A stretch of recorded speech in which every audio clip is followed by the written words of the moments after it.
Good morning. BSc part third, dynamics paper third. Last term पे article चल रहा था motion of A particle in A resting medium, प्रतिरोधी माध्यम में सरल रेखीय गति। तो उसमें एक आर्टिकल क्या था जिसमें कण ऊपर से नीचे की ओर गति कर रहा है वेग के समानुपाती। नेक्स्ट आर्टिकल है आपका एम द्रव्यमान के कण को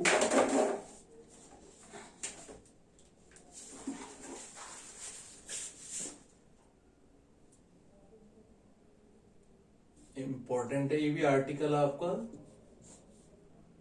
एम द्रव्यमान के कण को कैपिटल यू वेग से ऊर्ध्वाधर ऊपर की ओर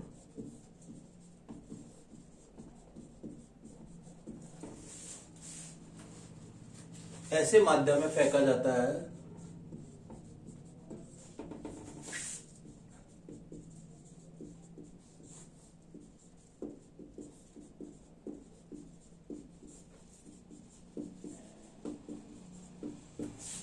जहां वेग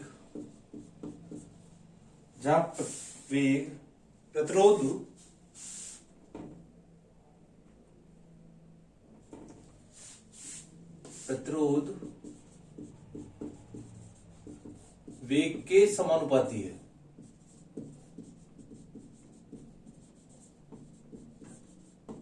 यानी n बराबर 1 दे रखा है।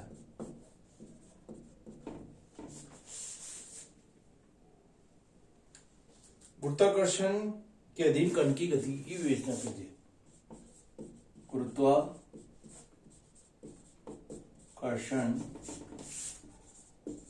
के अधीन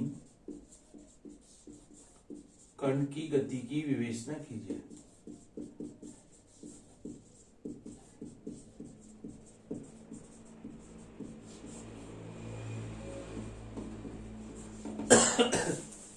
अब सबसे पहले ध्यान रखना है, ऊपर से पार्टिकल तो छोड़ेंगे तो अपने आप नीचे की तरफ आ जाएगा, लेकिन नीचे से ऊपर पार्टिकल कभी भी नहीं जा सकता जब तक कि अपन उसको कोई वेग से प्रोजेक्ट नहीं करें। तो यहां पर इसीलिए दिया हुआ है एम द्रव्यमान को कण को यू वेग से ऊर्ध्वाधर ऊपर की ओर फेंका जाता है। तो यहां सबसे पहले डायग्राम में आपको ध्यान रखना है, नीचे से पार्टिकल फेंका गया है, नीचे से ऊपर की ओर।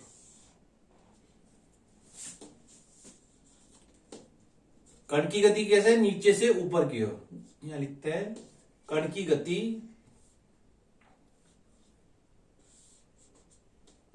नीचे से ऊपर, कण की गति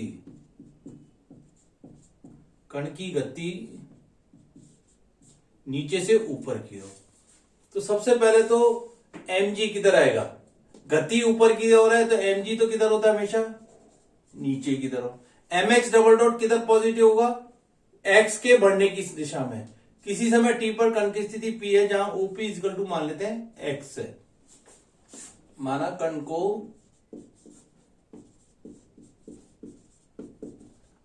O बिंदु से u वेग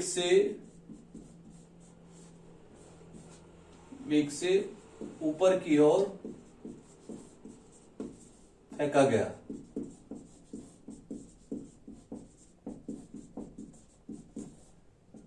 t समय पर कण की स्थिति p है जहां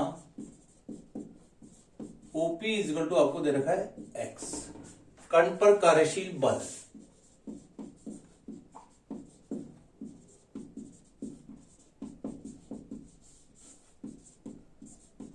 सबसे पहले ले लीजिए, जैसे लिखा था प्रतिरोध। प्रतिरोध किस दिशा में? अपने पिछले आर्टिकल में क्या था? कण की गति के विपरीत दिशा में। तो प्रतिरोध किधर है आपका? नीचे की तरफ।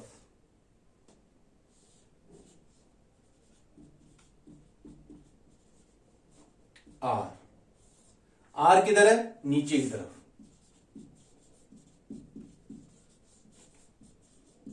आर बराबर दे रखा है MkV1, ये दिया हुआ है n बराबर 1 नीचे की तरफ, नीचे की ओर। सेकंड Mg सदैव नीचे,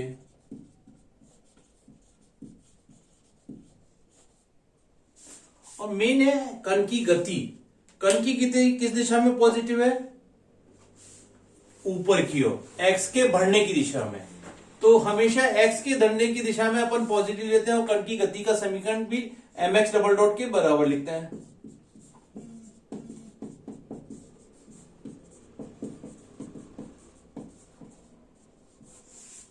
mx डबल डॉट, अब ये तो ऊपर की तरफ पॉजिटिव ले लिया, इज इक्वल टू mg भी नीचे है, r भी नीचे है, तो दोनों नेगेटिव साइन हो जाएंगे। v1 ये दिया हुआ है mg माइनस mkv। तो सबसे पहले x डबल डॉट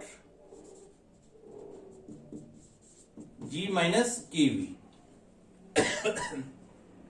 सबसे पहले dv बाई dt की टर्म में लिखना है, क्योंकि 3 आपको आर्टिकल निकालने हैं। dv अपॉन dt, अब देखिए यहां पे ध्यान रखना है, स्मॉल v में इस तरह से लिख दिया तो ये वेरिएबल है। 3 तरह के वेग आएंगे, स्मॉल v, कैपिटल U ऊपर की तरफ और एक कैपिटल V अंतिम वेग भी आएगा, इसलिए v बहुत सारे हैं, आपको ध्यान रखना है।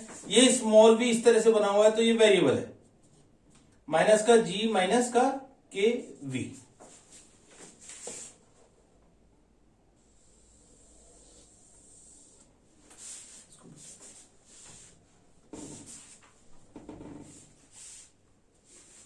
गुरुत्वाकर्षण में लिख देते हैं, अंडरस्टूड है।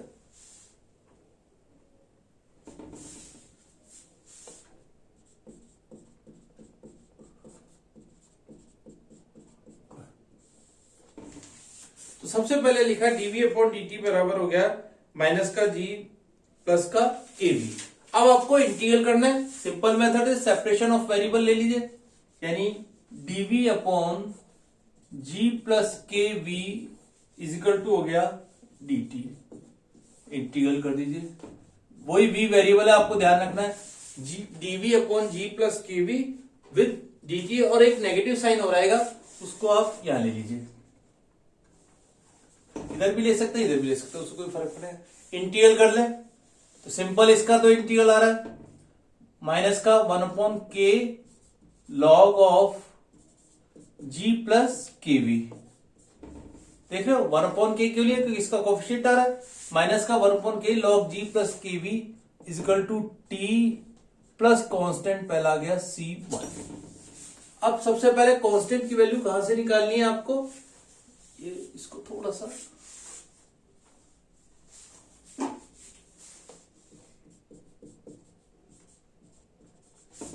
और साफ लिख लीजिए, माइनस का 1 upon k log of g plus के वी, ठीक है, equal to t plus constant c1। इसको समीकरण नंबर 1 दे दीजिए आप, जो कि हर जगह काम में आएगा, ठीक है। अब इसका कांस्टेंट की वैल्यू एट ओ, टी तो आपके पास है 0 क्योंकि कण को नीचे से फेंका गया है, लेकिन वेग का मान कितना दे रखा है, कैपिटल यू। यू वेग से इसको फेंका गया, यू इसको कैपिटल इस तरह से बनाइए, इससे C1 का मान निकालिए, टी 0 हो गया तो C1 का मान हो गया माइनस का 1 upon k log G plus के u. C1 is equal to minus का 1 upon k log G plus के यू। ये मान वापिस से इसमें रख दीजिए, तो ये हो गया माइनस का 1 upon k log G plus के v is equal to t minus 1 upon k log G plus के यू। अब वेरिएबल v के रूप में समीकरण निकालना है, यानी ये रखिए या इसको पॉजिटिव की मान के रखिए, तो 1 अपॉन के लॉग, ये उधर गया तो पॉजिटिव हो गया, जी प्लस के वी अपॉन जी प्लस के यू इजिकल टू माइनस का टी। ये उधर गया और इस टी को इधर लिया है माइनस का टी, क्योंकि स्मॉल वी के रूप में इक्वेशन लिखनी है। और इसको अपन लिख सकते हैं जी प्लस के V equal to G plus के you E raise to minus का के टी। इस प्रकार लिख सकते हैं जी प्लस के वी इजिकल टू हो गया जी प्लस के you E raise to minus का के टी। अब स्मॉल वी की वैल्यू निकाल लीजिए, नेगेटिव पॉजिटिव देख लीजिए, सही है, ठीक है। तो स्मॉल वी हो गया आपके पास, ये माइनस का जी उधर आ गया और एक के से भाग भी होगा, ये के नीचे आएगा, प्लस जी प्लस के यू बटे क्या के 1 के और ई रेस टू माइनस का के टी आ गया। चेक कर लीजिए, v इक्वल टू आ गया माइनस का जी upon k plus 1 k g plus के you E raise to minus k t. अब लीजिए कण का अंतिम वेग की वैल्यू। अंतिम वेग वही होगा जब पार्टिकल को ऊपर से नीचे छोड़ा गया था और n बराबर 1 के लिए, यानी v का मान क्या होगा, वापस से पहले आर्टिकल की तरह g अपॉन के अंतिम वेग।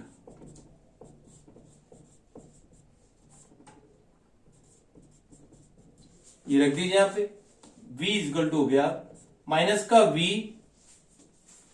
प्लस जी अपॉन के का मतलब वापिस से हो गया v, इस के को अंदर ले गए तो कैसे के कट गया u और e रेस टू के की वैल्यू रख दी g अपॉन v माइनस का जी टी अपॉन v।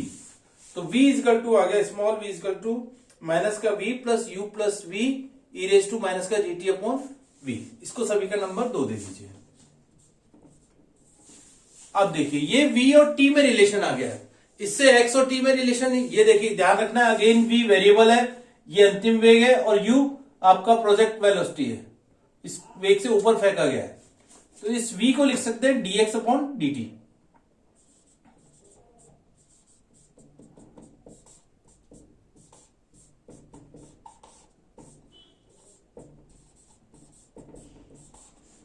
ठीक है, इससे इंटीग्रेट कर दीजिए, यहां मिटा देते हैं हम इसको, इस पोर्शन के बाद समीकरण नंबर 2 तक आ गया है। इसकी जरूरत अभी पड़ेगी, आपको ध्यान रखना है dv अपॉन dt बराबर माइनस का g, यहां लिख लेते हैं dv upon dt is equal to minus का g माइनस के वी, समीकरण नंबर 1 है। ये आपको जरूरत अभी नेक्स्ट उसमें भी पड़ेगी।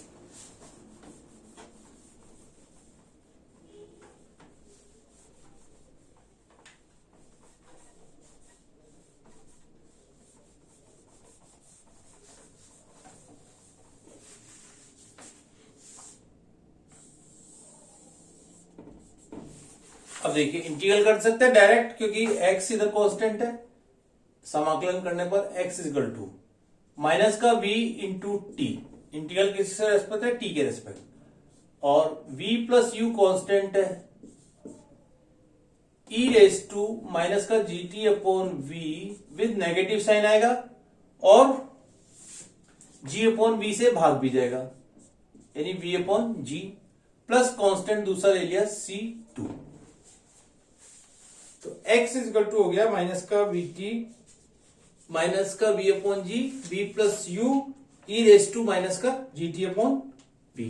ठीक है, अगेन कांस्टेंट की वैल्यू निकाली है at o t equal to 0 and x equal to 0, क्योंकि यहां पे तो दोनों चीज 0 है, तो c2 का मान हो गया, ये भी 0 है t भी 0 है, लेकिन ये उधर जाके हो जाएगा positive v upon g v plus u और ये वैल्यू 1 हो जाएगी। ये मान समीकरण नंबर में वापस से रख दीजिए,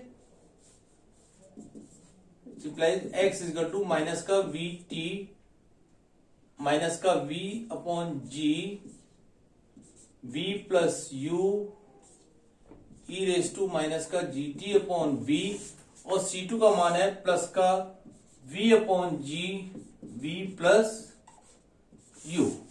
तो ये एक रिलेशन आ गया x और t में,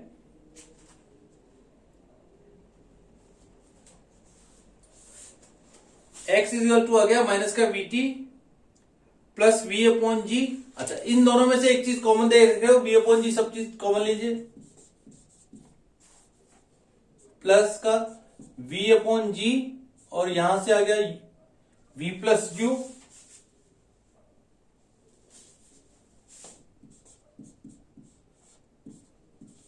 और ये आ गया 1 minus e raise to minus का जी टी अपॉन वी। ये आ गया समीकरण नंबर 3। तो इस तरह से आपने x और t में ये रिलेशन निकाल लिया। एक रिलेशन ये आया v और t में,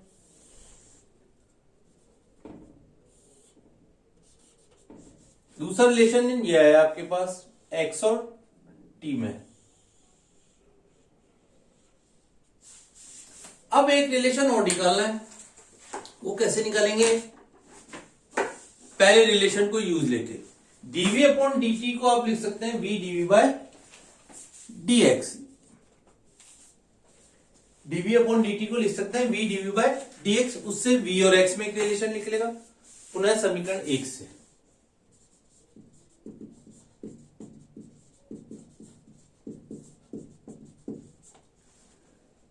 dv upon dt is equal to लिख लिया v dv बाय dx, साथ के साथ इजिकल टू माइनस का g माइनस का k v।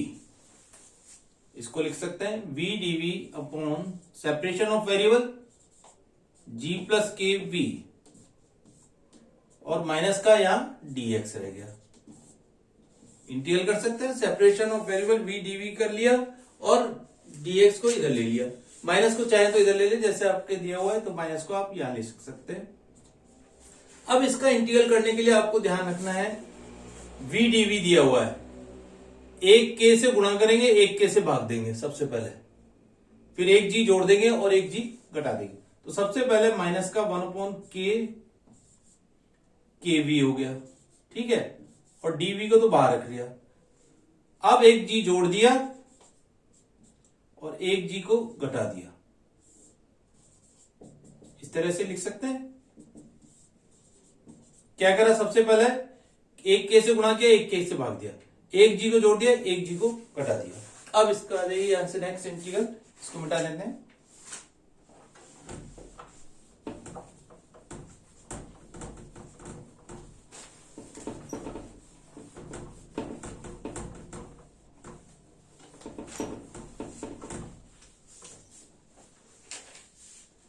माइनस का 1 अपॉन k इंटीग्रल है यहां पे, देखिए ये तो हो गया 1, नेगेटिव साइन के साथ दिया हुआ है इंटीग्रल dv, ठीक है। माइनस का g अपॉन g प्लस के v into dv is equal to हो गया x प्लस नेक्स्ट कॉन्स्टेंट लीजिए c1 c2 के बाद c3 लीजिए, और ये ब्रैकेट को आपने क्लोज कर दिया, ठीक है। माइनस इसका इंटीग्रल करा v, देखिए इसका इंटीग्रल क्या आएगा, g तो बाहर है ही log g प्लस के वी, और k से नीचे भाग भी जाएगा, और एक 1 बाय के यहां देखिए बाहर है विद नेगेटिव साइन के साथ, minus 1 by k equal to x plus c3। तो एक बार चेक कर लीजिए, 1 बाय के जी अपॉन के स्क्वायर, ठीक है, और इसको लिख सकते हैं माइनस का v upon k plus g upon k square log g plus के वी इक्वल टू, देखिए v वेरिएबल चल रहा है तो इस पे मैंने छोटी सी एक वो लगा, देखिए यहां पर x plus c3 again at o। यहां के बाद आप यहां आए हैं, एक एरो बना देते हैं, at o x is equal to 0, again v is equal to, लेकिन 0 नहीं, यहां v is equal to capital u है, रख दीजिए। तो c3 का मान चेक कीजिए, c3 इजिकल टू हो गया माइनस का u upon k plus K square की वैल्यू रख दीजिए या बाद में रखिए, जी upon k square log g plus के कैपिटल यू। ये C3 की वैल्यू यहां रख दीजिए, माइनस का V upon k plus g upon k square log g plus के v is equal to x. C3 का मान रखा माइनस का U upon k plus g upon k square log g plus के यू, ध्यान रखना है।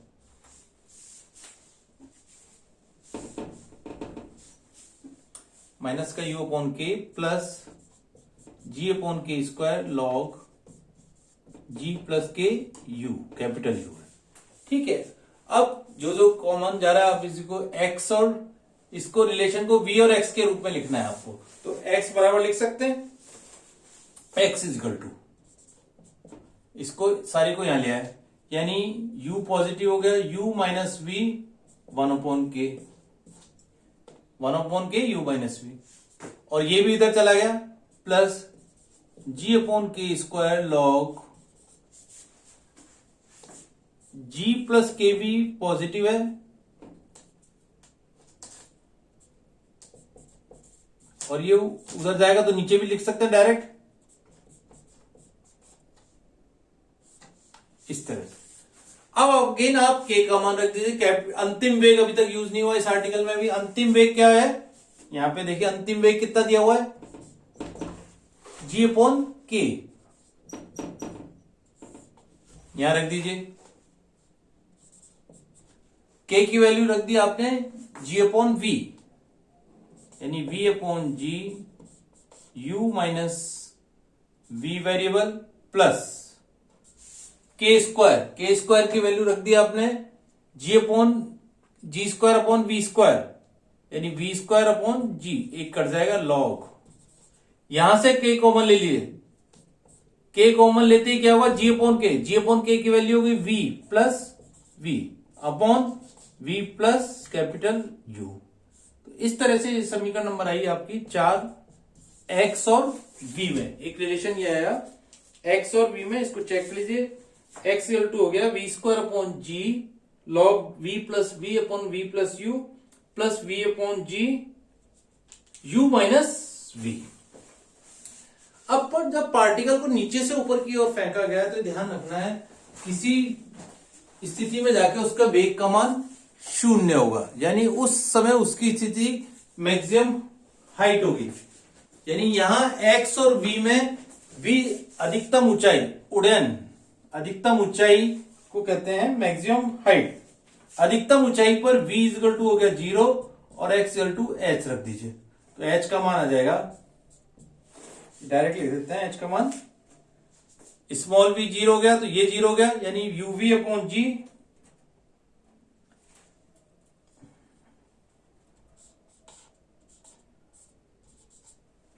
h इक्वल टू हो गया uv अपॉन जी, ये v 0 हो गया, plus v square upon g log v upon v plus u, इससे h का मान निकल गया आपके पास।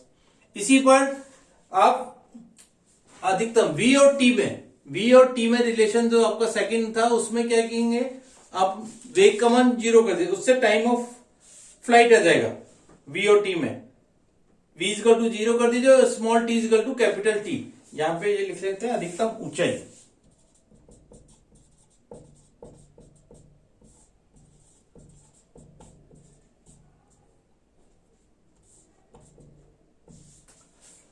और उड़ान काल कैसे आएगा, v और t में स्मॉल v 0 कर दीजिए, small t equal to capital T। तो इस तरह से ये आपके दो आर्टिकल है जिसमें एक बार पार्टिकल को ऊपर से नीचे छोड़ा गया, ऊपर से नीचे तो आ जाएगा और नीचे से ऊपर के लिए u वेग से फेंका गया। तो ये दो आर्टिकल इस तरह से कंप्लीट हुए आपके, दोनों को ढंग से आप इसको चेक करके कीजिएगा।